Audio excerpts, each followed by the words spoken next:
Hello friends, आज हम लोग इंटरमीडिएट के जीव विज्ञान के अध्याय 2 के बारे में चर्चा करेंगे, जिसमें हमारा टॉपिक होगा प्रोटिस्टा।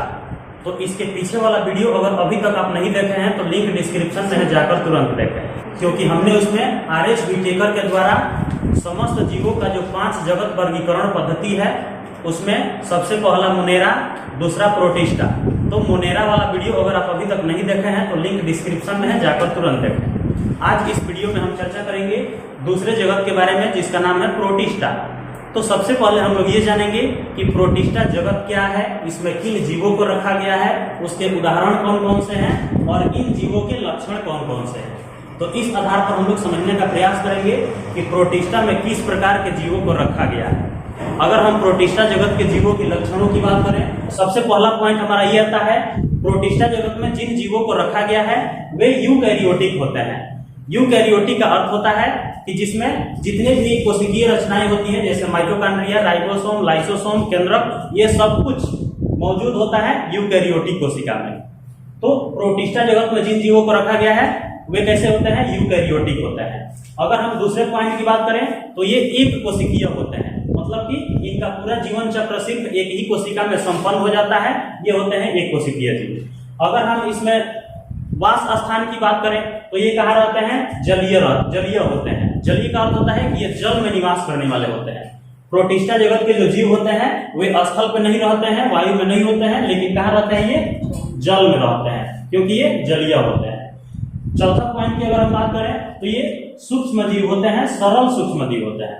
सरल का अर्थ होता है कि बिल्कुल सिंपल, बिल्कुल साधारण। जैसे कुछ आदमी भी आप देखे होंगे कि हाई फाई, थोड़ा सा समाज को मेंटेन करने वाले होते हैं। जैसे कहीं निकलना होगा तो टाई, बेल्ट, जूता, मोजा, परफ्यूम वगैरह बिल्कुल बढ़िया से, चश्मा वगैरह लगाकर निकलते हैं। वो क्या हो गए? हाई फाई लोग हो गए, थोड़ा सा उच्च स्तरीय लोग हो गए। और एक होते हैं सिंपल, जैसे हम लोग हैं मिडिल क्लास फैमिली के, कहीं भी निकलना हो आराम से एक शर्ट पहने, पैंट पहने, चप्पल पहन के निकल दिए। तो इस तरह से सरल क्या होते हैं कि जो बिल्कुल सिंपल होते हैं, जिसमें ज्यादा तामझाम नहीं होता है। जैसे औरतों को कहीं जाना होगा तो तैयार होने के लिए उनको कम से कम 2 घंटा टाइम चाहिए, लेकिन पुरुष को कहीं जाना होगा तो उनको तैयार होने के लिए 5 मिनट काफी है। तो उसी तरह से सरल जीव होते हैं, ये बहुत ही सिंपल जीव होते हैं, इसमें ज्यादा तामझाम नहीं होता है। पोषण की अगर बात करें तो ये स्वपोषी भी होते हैं और परपोषी भी होते हैं, मतलब कि ये अपना भोजन खुद से भी बना सकते हैं और इसमें कुछ ऐसे हैं जो दूसरे पे भी आश्रित रहते हैं। अगर हम इसमें जनन की बात करें तो इसमें 3 प्रकार के जनन होता है, जैसे कायिक जनन भी होता है, अलैंगिक जनन भी होता है और लैंगिक जनन भी होता है। इनके शरीर के ऊपर, प्रोटिस्टा जगत में जो जीव होते हैं, इन जीवों के शरीर के ऊपर सिलिया और फ्लैजिला पाया जाता है। सिलिया और फ्लैजिला का अर्थ होता है कि उनका जो शरीर है इसके ऊपर इस तरह से बाल की समान कुछ रचनाएं होती हैं। जिस तरह से आप देखे होंगे, गेड़ुआर देखे होंगे गाँव में, गेड़ुआर जिसको छुइएगा तो गोल पैसा की तरह बन जाएगा, उसके ऊपर बाल की तरह छोटे छोटे रोम पाए जाते हैं, रोए पाए जाते हैं, इसी को बोलते हैं सिलिया। तो इस तरह से रचनाएं होती हैं। सिलिया काम क्या करता है? इन जीवों का प्रचलन अंग है।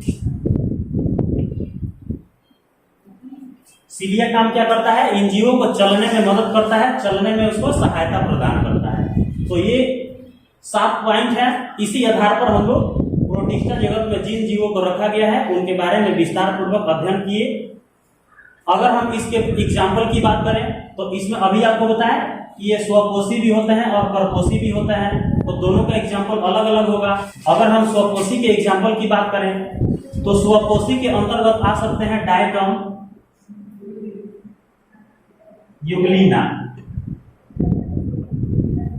डायटम और यूग्लिना ये 2 ऐसे सूक्ष्म जीव हैं जो प्रोटिस्टा के अंतर्गत आते हैं और ये अपना भोजन स्वपोषी विधि से प्राप्त करते हैं, मतलब अपना भोजन स्वयं संश्लेषित करते हैं। अगर हम परपोषी की बात करें, इसमें एग्जाम्पल हो सकता है अमीबा,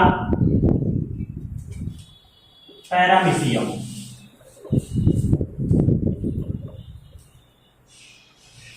अमीबा और पैरामीशियम दोनों ही एक कोशिकीय जीव हैं। बस फर्क यह है कि अमीबा का जो आकार है ये अनिश्चित होता है और पैरामीशियम का जो आकार है वो निश्चित होता है, एक चप्पल के आकार का होता है। चप्पल के शेप में पैरामीशियम होता है, उसके शरीर के ऊपर इस तरह से सिलिया पाया जाता है। तो ये स्वपोषी के अंतर्गत डायटम और यूग्लिना हो जाएगा और परपोषी के अंतर्गत अमीबा और पैरामीशियम हो जाएगा। अब हम लोग समझेंगे प्रोटिस्टा जगत का नेक्स्ट टॉपिक, प्रोटिस्टा के वर्गीकरण। तो प्रोटिस्टा में जिन जीवों को रखा गया है उनको मुख्य रूप से इन 5 वर्गों में विभाजित किया गया है, 5 वर्गों में बांटा गया है, जिनमें से सबसे पहला है क्राइसोफाइट, दूसरा डायनोफ्लैजिलेट, तीसरा है यूग्लिनाइट, चौथा है औपंख कवक और पांचवा है प्रोटोजोआ। तो प्रोटिस्टा जगत में जिन जीवों को रखा गया है उनमें से मुख्य रूप से उनको 5 वर्गों में विभाजित किया गया है। अब हम लोग एक एक करके इन 5 के बारे में बढ़िया से समझने का प्रयास करेंगे। अगर हम क्राइसोफाइट्स की बात करें तो इसमें सुनहरे शैवालों को रखा गया है, टाइटन को रखा गया है, और ये जो जीव होते हैं स्वच्छ जल में भी होते हैं और लवणीय जल में भी होते हैं।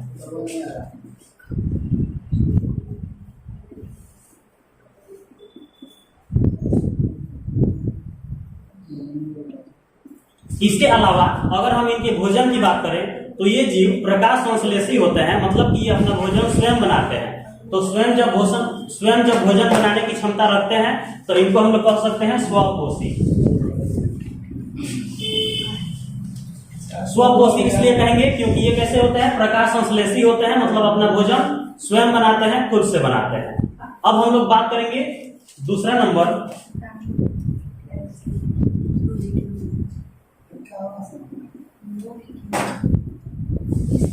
डायनोफ्लैजिलेट। दूसरा मेरा पॉइंट क्या है, डायनोफ्लैजिलेट। अब हम लोग समझेंगे कि डायनोफ्लैजिलेट में किन जीवों को रखा गया है, उनके लक्षण कौन कौन से हैं, उनको पहचानने का तरीका कौन कौन सा है। तो डायनोफ्लैजिलेट जो प्रोटिस्टा है, इसमें तो ऐसे जीवों को रखा गया है जो समुद्री होते हैं और समुद्री होने के साथ साथ प्रकाश संश्लेषी होते हैं।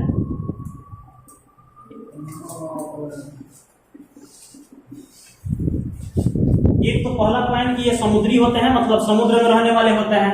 दूसरा पॉइंट कि ये प्रकाश संश्लेषी होते हैं, क्योंकि इसमें प्रकाश संश्लेषण की क्रिया होती है, ये अपना भोजन स्वयं बनाते हैं, इसलिए ये प्रकाश संश्लेषी होते हैं। डायनोफ्लैजिलेट के अंतर्गत अनेकों शैवाल आते हैं जो अलग अलग रंगों में पाए जाते हैं। अगर हम इनके रंगों की बात करें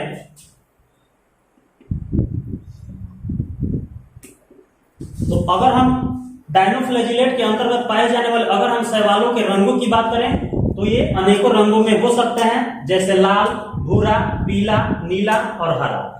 इन सभी प्रकार के शैवाल आपको देखने को मिल जाएंगे समुद्र में, या जो रुका हुआ स्थिर जो पानी है उसमें आपको देखने को मिल जाएंगे। हरा शैवाल तो लगभग सब लोग देखे होंगे, किसी भी तरह के पानी में ये आपको मिल जाएंगे, लेकिन बाकी जो ये सब शैवाल हैं ये आपको समुद्र में देखने को मिलेंगे। अब हम लोग बात करेंगे यूग्लिनाइट्स के बारे में, जो तीसरा पॉइंट है यूग्लिनाइट्स। तो यूग्लिनाइट्स में किस प्रकार के शैवालों को रखा गया है, तो यूग्लिनाइट्स में उन शैवालों को रखा गया है जो स्थिर जल में पाए जाते हैं। स्थिर जल का अर्थ होता है जैसे कहीं गड्ढा हो गया और बारिश का पानी वहां इकट्ठा हो गया और बहने वाला पानी नहीं है, एक जगह पर स्थिर है, मतलब गंदा पानी, एक तरह से समझ लीजिए कि ये गंदे पानी में पाए जाते हैं। तो स्थिर जल में इस प्रकार के शैवाल पाए जाते हैं जो यूग्लिनाइट्स के अंतर्गत आते हैं।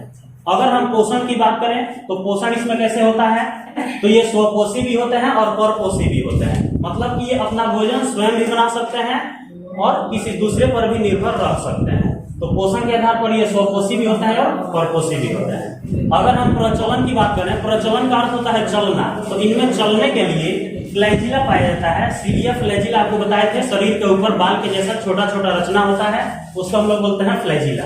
तो प्रचलन के लिए इनमें क्या पाया जाता है, फ्लैजिला पाया जाता है। अगर हम यूग्लिनाइट्स के एग्जाम्पल की बात करें तो इसके नाम से ही पता चल रहा है यूग्लिनाइट्स, तो इसके अंतर्गत हम किसको रख सकते हैं, यूग्लिना को रख सकते हैं।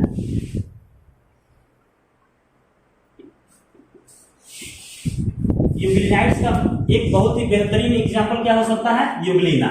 यूग्लिना में ये सारी क्रियाएं आपको देखने को मिल जाएगी। तो ये आपका तीसरा पॉइंट था यूग्लिनाइट्स। अगर हम इसके बाद चौथा पॉइंट की बात करें तो चौथा पॉइंट है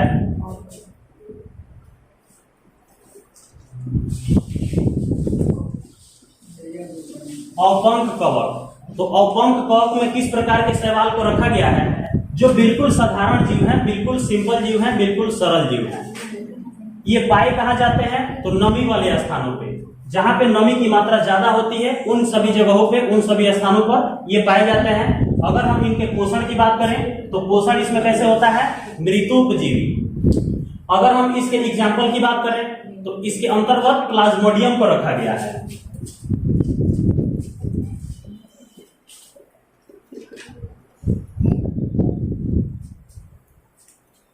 और पंख कवक के अंतर्गत किस जीव को रखा गया है, प्लाज्मोडियम को रखा गया है। तो एग्जाम्पल अगर कोई पूछेगा कि अपंख कवक का उदाहरण क्या होगा, तो आप क्या आंसर देंगे, प्लाज्मोडियम।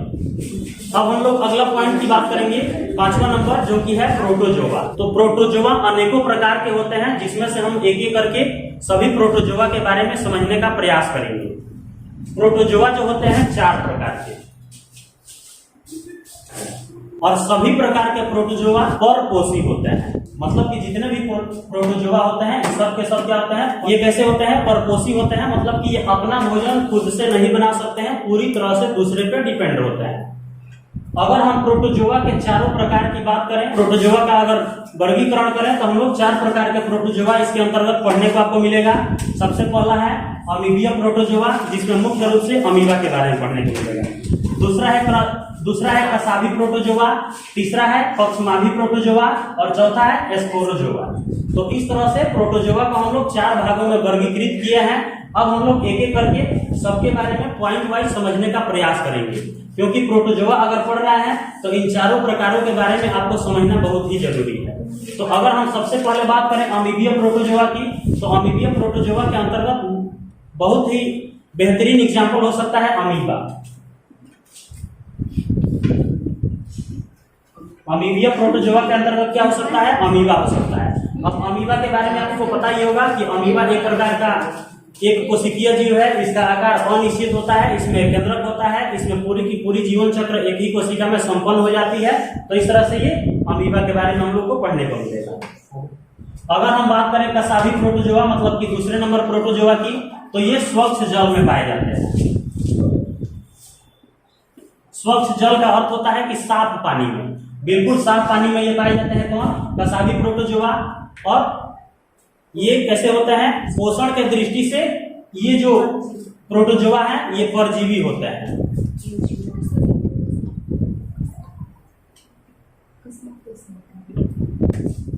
पोषण के दृष्टि से ये जीव कैसे होते हैं, परजीवी होते हैं, मतलब कि परपोषी होते हैं। इन जीवों के शरीर पर कसाब पाए जाते हैं। कसाब मतलब कि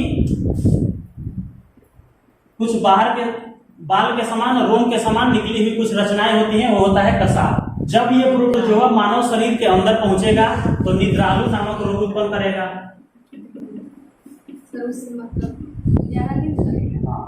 निद्रालु का अर्थ होता है कि जिस व्यक्ति में ये प्रोटोजोआ पहुंच गया तो उस व्यक्ति को अधिक से अधिक नींद आएगा और वो व्यक्ति बिल्कुल आलस, उसके अंदर आलसपन आ जाएगा और ज्यादातर उसको सोया हुआ ही हम लोग पाएंगे। तो निद्रालु नाम का जो रोग है इसमें अधिक से अधिक मात्रा में नींद आती है। ये किसके कारण होता है, कसाबी प्रोटोजोआ के कारण होता है। अगर हम इसके एग्जाम्पल की बात करें तो एग्जाम्पल इसमें क्या हो सकता है, ट्रिपैनोसोमा।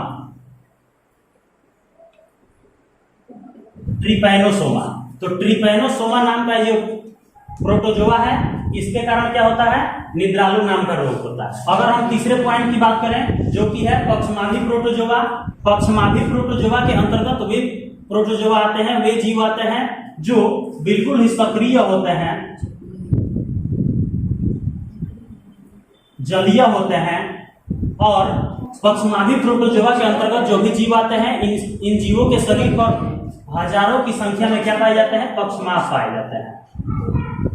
पक्षमाभ का अर्थ होता है कि सीलिया और फ्लैजिला जैसी कुछ रचनाएं होती हैं जिनके माध्यम से ये प्रचलन का काम करते हैं। प्रचलन का अर्थ होता है चलने का काम करते हैं। तो अनेकों पक्षमाभ होते हैं जिनके माध्यम से ये चलने का काम करता है। अगर हम इसके एग्जाम्पल की बात करें तो इसके अंतर्गत क्या हो सकता है, पैरामीशियम हो सकता है। पैरामीशियम आपको पढ़ाए, पैरामीशियम आपको पहले बताए होंगे कि पैरामीशियम एक कोशिकीय जीव है जिसका आकार निश्चित होता है चप्पल के समान, और उसके चारों ओर से देखेंगे तो सीलिया की तरह रचनाएं होती हैं जिनके माध्यम से वे प्रचलन का काम करते हैं। अगला 4 नंबर पॉइंट हमारा आता है स्पोरोजोआ। स्पोरोजोआ के अंतर्गत उन जीवाणुओं को रखा गया है, उन सूक्ष्म जीवों को रखा गया है जो अगर मानव शरीर के अंदर पहुंच जाए तो ये क्या उत्पन्न कर सकते हैं, रोग उत्पन्न कर सकते हैं।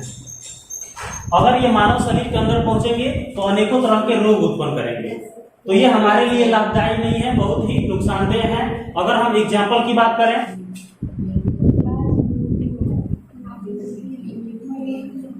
अगर हम प्लाज्मोडियम की बात करें तो प्लाज्मोडियम जो प्रोटोजोआ है, इसके कारण कौन सा रोग होता है? मलेरिया।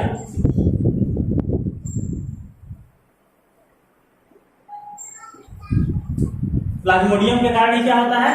मलेरिया होता है। और मलेरिया और प्लाज्मोडियम होते कहाँ है? तो मादा मच्छर के काटने से।